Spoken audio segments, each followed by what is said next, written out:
Lucas Manget, bonjour. Bonjour. Vous êtes notre rédacteur en chef pour les opérations de reportage sur iTélé. Vous venez nous présenter aujourd'hui une nouvelle série intitulée Le Document. Aujourd'hui, le choix était évident pour cette série. Deux de nos reporters ont mené une enquête de fond sur la menace djihadiste sur notre sol. Parlez-nous-en. C'est une menace très présente, en augmentation. C'est un fléau, comme le dit le ministre de l'Intérieur. C'est en tout cas un phénomène en très forte augmentation. Je vais vous donner juste une comparaison. La guerre en Afghanistan, depuis 2001, a attiré une cinquantaine de combattants français. La guerre en Syrie, depuis 2 ans, en a attiré plus de 1000 en tout. Je vais vous donner quelques chiffres rapidement. Il y a 350 combattants francophones qui opèrent sur place en ce moment. Il y en a 230 qui ont l'intention de partir. 170 sont déjà dans la région en transit.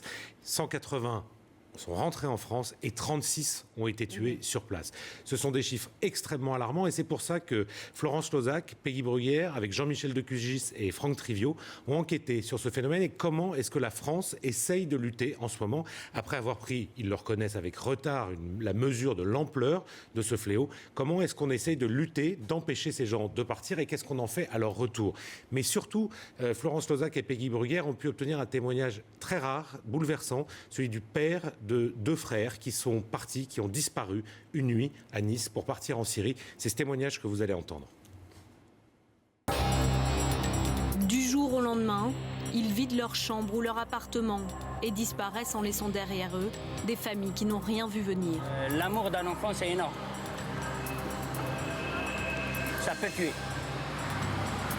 Il y aurait aujourd'hui 350 Français actifs au sein de groupes djihadistes sur les sols syriens et irakiens.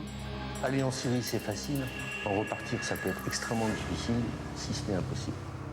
Familles, autorités et acteurs de la lutte antiterroriste ont accepté de nous expliquer de l'intérieur leur combat contre ce phénomène inédit qui touche la France. Le 24 novembre dernier, Alexandre, 16 ans, sort avec son grand frère. En boîte, disent-ils à leurs parents. Mais le lendemain, Abderrazak et sa femme s'inquiètent de ne pas les voir revenir. J'ai dit, va regarder dans la chambre s'il ne manque pas un truc. Elle m'a dit, les affaires d'Alex, ils ne sont pas là. Là, ça a sonné d'un coup. J'ouvre la porte, il n'y avait personne. Par contre, il y avait une lettre en bas. Je l'ai prise, c'était l'écriture de mes enfants. Alexandre et son frère sont partis pour la Syrie, fatigués de voir à la télé et sur Internet des images d'un peuple que personne ne semble vouloir aider et qu'ils se disent prêts, eux, à défendre. Je ne crois pas que je suis le seul à n'avoir rien vu venir. Leur endoctrinement s'est opéré en toute discrétion, au contact de recruteurs dans leur quartier, mais surtout sur Internet et les réseaux sociaux. En passant du temps sur des pages comme celle-ci, Alexandre aurait franchi le pas et trouvé des interlocuteurs lui donnant la marche à suivre pour un djihad réussi, comme sur ce blog où les jeunes s'échangent des conseils. La douane, elle demande pourquoi j'y vais. Oui, mais fais gaffe, t'es en France. Et en France, il y a un dispositif de sécurité pour détecter les frères qui veulent partir. Donc il faut le faire avec le plus de précautions.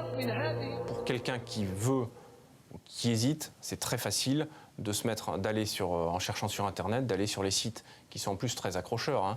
Quand on va sur certains sites djihadistes, c'est très accrocheur, c'est moderne, c'est en langue française. Ambassadeur célèbre de cette djihadosphère, le français Abdallah Guitton, tué en juillet dernier, apparaissait régulièrement sur des vidéos de l'État islamique, invitant les étrangers à rallier le califat. Je voudrais aussi conseiller à mes frères et sœurs fillah de quitter ces pays de Tawarit, de rejoindre l'État islamique. Séduits par la manière rigoriste de vivre la religion ou par la promesse de venir en aide à un peuple opprimé, les jeunes Français prennent le chemin de la Syrie. Je pense qu'Alexandre, il s'est dit qu'il y a moyen d'aider ces gens-là sans les armes. Naïvement, mais il est comme ça. Daesh, le Jabhat al-Nusra, ne sont pas des groupes humanitaires. Ce sont des groupes barbares qui égorgent, qui décapitent, qui assassinent et qui torturent. Ce ne sont pas des ONG humanitaires. Il faut que les jeunes qui partent dans ces groupes sachent vers quoi ils partent. Et la plupart d'entre eux le savent. On mobilise toutes les administrations, tous les dispositifs préventifs autour des jeunes et de leurs familles pour éviter ce basculement. Préfecture de Nice, mercredi dernier. À l'agenda ce jour-là, un conseil régional de sécurité pour améliorer la coopération entre les services de l'État et les familles afin d'empêcher de nouveaux départs. Quand quand on discute avec les parents, ils sont effectivement complètement déconnectés de la réalité virtuelle dans laquelle évolue leur fille finalement, ou leur fils. Une semaine auparavant, une mineure de 16 ans a été arrêtée alors qu'elle s'apprêtait à embarquer dans un vol pour Istanbul.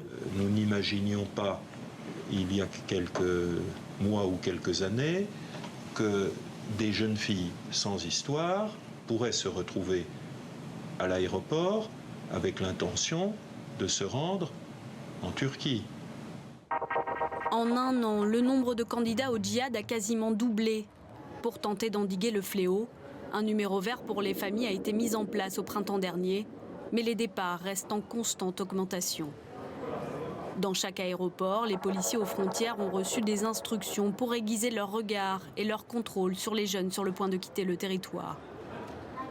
Ces policiers vont faire une analyse comportementale de la personne qui se trouve face à eux. Ils vont s'intéresser à leurs propos, aux motivations du voyage, aux personnes qui voyagent avec elles, afin d'avoir en fait une situation assez globale de cette personne qui pourrait éventuellement nous indiquer une situation à risque. Mais certains jeunes brouillent les pistes avec des itinéraires étudiés pour tromper la vigilance de la police. Lorsqu'il est trop tard pour les retenir, il reste aux familles l'espoir de les convaincre de rentrer. Un travail de désendoctrinement à distance, long et fragile. On n'est pas face à une jeunesse violente et qui a envie du combat. On est face à une jeunesse dont on a lavé le cerveau, qui a une vision, j'allais dire un peu fantasmagorique des choses et qui, de fait, est entraînée dans une spirale de violence dont elle ne peut se sortir. Abderrazak réussit à établir un contact avec son fils via Facebook pour l'éloigner progressivement de sa brigade. Je lui dis fais tout pour sortir de ce groupe. Il m'a dit on est dans un casernement. Comment je vais vivre moi? Comment je vais faire manger? Et je dis il y a moyen de t'envoyer des mandats ou quelque chose. Il m'a dit il existe des passeurs. Il y a des gens qui reçoivent de l'argent. Je lui dis trouve-le le passeur, trouve le nom du passeur. Il mettra 4 mois à convaincre son fils de sortir de Syrie. Il me dit papa, tu veux venir? Comme ça sur la page. Je connais Alex. Abderrazak saute dans un avion direction la frontière turco-syrienne. Je dis d'accord. Il m'a dit dès que tu arrives, envoie-moi un message. C'est ce que j'ai fait. À 3h28 exactement, j'étais à l'hôtel. À quelques kilomètres de là, Alexandre attend le signal de son père. Tu fonces vers la frontière et tu t'arrêtes plus. 7h10, il était à l'hôtel. Alexandre est interpellé à sa descente de l'avion. Aujourd'hui, le simple fait d'aller en Syrie ne constitue pas une infraction à caractère terroriste. Pour faire la distinction entre les victimes d'embrigadement et les vrais terroristes, le travail d'enquête est complexe. Nous, il faut qu'à l'autorité judiciaire, on présente une enquête avec des éléments qui démontrent que telle ou telle personne a combattu dans les rangs de tel ou tel groupe qui est reconnu comme étant un groupe terroriste. Ce que je veux dire aux Français, c'est que nous prenons toutes les précautions, mais que toutes les précautions ne font pas le risque zéro. Et là aussi, il faut avoir l'honnêteté de le dire, et de dire cette vérité-là. La majorité de ceux qui sont arrêtés au retour sont placés en détention provisoire. Certains atteints de traumatismes profonds. Ils ont des séquelles psychologiques qui sont difficilement réversibles, et on risque à l'avenir, justement, de les voir grandir, vieillir, avec un certain nombre de difficultés qui se révéleront au fur et à mesure des années qui passent. Le retour d'Alexandre n'a pas signé la fin de ses ennuis. Aujourd'hui, il est en prison à Fleury-Mérogis et attend d'être entendu par un juge antiterroriste. Son frère, lui, est toujours quelque part en Syrie.